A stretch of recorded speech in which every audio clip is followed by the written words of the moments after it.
예, 안녕하세요. 안산 단원을의 김남국입니다. 앞서 많은 의원님들의 질의가 제 질의 내용, 준비한 질의 내용과 많이 겹쳐서 과감하게 생략하고 핵심적인 사항만 장관님께 여쭙도록 하겠습니다. 지난해 많은 국민들의 힘으로 검경 수사권 조정과 이제 공수처 설치 등 검찰 개혁 입법이 이루어졌습니다. 이 제도적으로 검찰권을 분산시키고 이 견제와 균형의 원리라고 하는 기본적인 민주주의 원리가 이제 작동할 수 있도록 최소한의 장치를 했다라고 볼 수가 있는데요. 그러나 이제 앞서 많은 의원님들께서 지적을 해준 것처럼 이 제도적인 어떤 개혁뿐만 아니라 검찰이 주체가 되어서 검찰 내부로부터의 개혁도 매우 중요하다고 생각이 됩니다. 그 시작이 저는 바로 이 잘못된 문화와 수사 관행을 바로잡고 바꾸는 것이라고 생각이 됐는데요. 이것을 바꾸기 위해서는 앞서 많은 의원님들께서 말씀하신 대로 법무부 장관님이 가지고 계신 인사권과 감찰권을 실효성 있게 제대로 행사하는 것이라고 생각이 됩니다.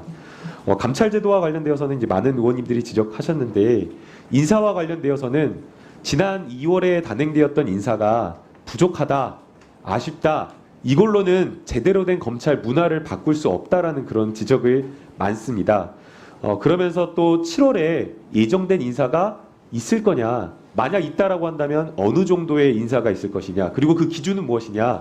아마 이것은 지금 오늘 저희가 업무 보고를 받은 공판 중심주의 형사부를 중심으로 한 검찰 문화를 바꾸겠다, 조직을 바꾸겠다라는 것과도 맥이 닿아 있다고 생각이 되는데요. 7월 인사와 관련되어서 어느 정도 그리고 어떤 기준으로 가지고 인사를 계획하고 계신지 여쭙고 싶습니다.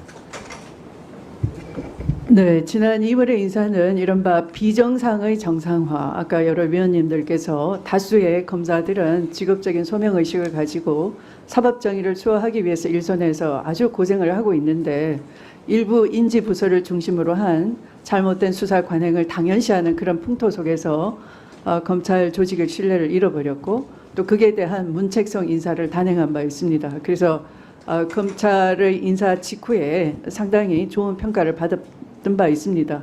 그러나 위원님이 지적하시는 것처럼 여전히 미흡하다 하는 것도 사실 존재하고 있습니다. 때문에 다음 인사는 일단 그 인사의 기조는 형사공판부에서 묵묵히 일해온 그런 인재들을 발탁함과 동시에 전문검사 제도를 향해서 나아가겠다 하는 그 꾸준한 의지를 표방할 것이고요. 또 이제 장관님, 네, 충분한 취지 알았고요. 시간이 네. 너무 없어서 7월 인사도 네, 예정되어 있다라고 저희가 생각하면 될까요? 네, 그렇습니다. 예, 네. 알겠습니다. 다음으로 이제 대검찰청 감찰 부장 패싱 논란과 관련되어서는 감찰 개시와 사건 배당에 대해서 서로 다른 주장이 지금 엇갈리고 있는 상황인데 이 근거가 되는 대검찰청 감찰본부 설치 및 운영 규정을 살펴봐야 된다고 봅니다. 그런데 이게 지금 비공개로 되어서 알 수가 지금 없는 상황인데요. 이걸 좀 자료 제출을 요청했는데도 지금 불구하고 자료가 오지 않고 있는데 이것을 공개해 주시고 자료를 좀 제공해 줄 수 있으실까요? 네, 일단 그 비공개에 대해서는 무슨 사건 처리 기준이나 이렇게 밖에 나가서는 안 될 것들을 빼고 나머지는 가급적 뭐 감찰도 목적이 그 기능 감찰의 기능을 효율적이고 투명하게 수행하기 위한 것으로 제정이 됐다 돼 있어서 공개가 바람직하다 보여지고요. 네, 일단 내부적으로 근거 규정을 만든 다음에 위원님들께 자료 제공을 하도록 하겠습니다. 예, 두 번째는 그 지금 이 한명숙 전 총리 사건과 관련되어서 지금 장관님의 답변을 보면 적절하지 않다, 감찰권을 형해한 것이다라고 이야기를 하면서 우선은 인권감독관의 조사 보고를 받고 그 다음에 부족한 점이 있으면 감찰로 나아가겠다라고 이렇게 말씀을 하셨는데 저는 이 사안의 본질에 맞지 않는 대답이라고 저는 생각이 듭니다. 이 사안 지금 내용이 정말 사실이다라고 한다면 이것은 감찰이나 조사를 할 것이 아니라 모해비준 교사가 되는 것, 정말 없는 사건을 만들어낸 그런 범죄이기 때문에 수사로 나아가야 될 사건이라고 저는 생각이 되는데 이 부분에 대해서 장관님 생각이 어떠신지 여쭙고 싶습니다. 그것은 제 생각이 중요한 게 아니고요. 다들 그 수사 경험도 있고 변론 경험도 있다시피 어떤 근거가 있어야지 되는 것이죠. 그래서 일단 조사가 먼저 선행 조사가 필요한 것이고요.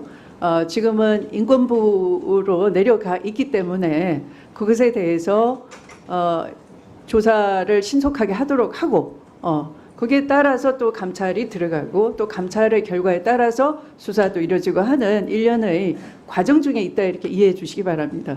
네, 알겠습니다. 그리고 지금 출정과 관련되어서 한만호 씨가 뭐 73번, 한은상 씨 같은 경우에는 뭐 88번을 그렇게 출정했다라고 지금 이렇게 이야기를 하고 있는데요. 이게 지금 이번만 있었던 것이 아니라 다른 여러 특수부 수사에서 이러한 것들이 많이 계속되어 왔다라는 것이 의심되는 그런 상당한 이유가 있어 보입니다. 그래서 아까 제도적인 어떤 개선을 하기 위해서 장관님께서 TF를 구성하시겠다라고 했는데 최근 몇 년 이런 어떤 특수부 수사에 어떤 뭐 출정 기록 뭐 몇 회 이상이라든가 이런 것들을 확인을 해서 전수조사를 통해서 잘못된 여러 그 사건들을 다시 한번 살펴볼 그런 계획이 있으신지 좀 확인을 하고 싶습니다. 당연히 그 제도 개선 TF의 전제는 사실에 대한 확인과 조사이고요. 그간의 그런 무리한 수사 관행을 면밀히 다 엄정히 조사하는 것이 전제가 되어 있습니다. 네, 지금까지 저희가 이야기했던 게 수사권 남용에 대한 통제 장치 이런 부분이라고 한다면 수사권 남용에 대한 문제를 해결하는 것만큼이나 기소권 남용 문제를 해결하는 게 매우 중요하다고 저는 생각이 드는데요.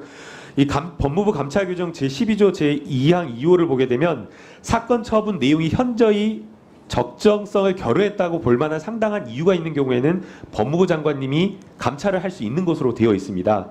최근 이제 가장 문제가 되었던 울산 고래고기 환부 사건을 보면 검찰이 정관 이유를 통해서 오히려 처벌을 해야 될 사람들에게 막대한 경제적 이득을 안겨줬던 것으로 보이고 또 윤석열 총장과 관련된 장모 사건과 관련되어서는 더 중하게 처벌돼야 될 사건이 가볍게 축소된 것 아니냐라는 이런 의심을 받고 있습니다. 많은 국민들이 여기에 대해서 의혹이 해결돼야 된다라고 이야기를 하고 있기 때문에 사건 처분 내용이 현저히 적정성을 결여한 이러한 사건들에 대해서 감찰할 계획이 있으신지 여쭙고 싶습니다. 지금 위원님께서 말씀하신 그런 여러 가지들에 대해서는 앞으로 제도 개선 TF에서도 그런 것들을 전체적으로 점검할 수 있다면 할 수 있을 것입니다.